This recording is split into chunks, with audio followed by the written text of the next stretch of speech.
es Dios.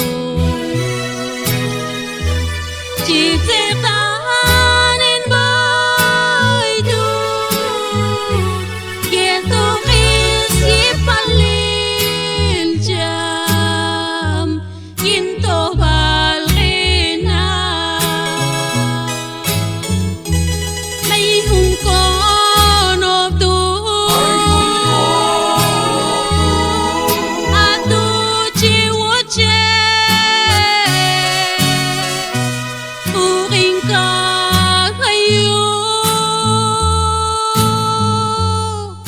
Insalo kula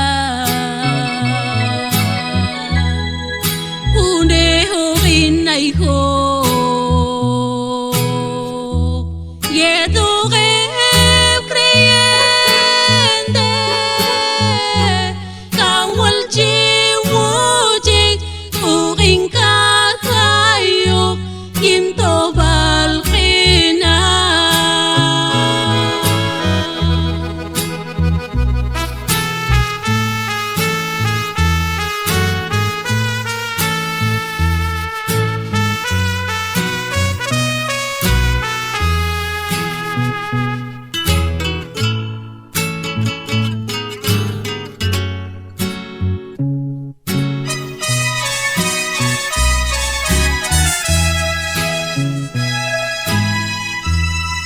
Bay hun con ốp tu ai cha lô con lan xin cắm say ta ril tawal bil kula asan shaneh bi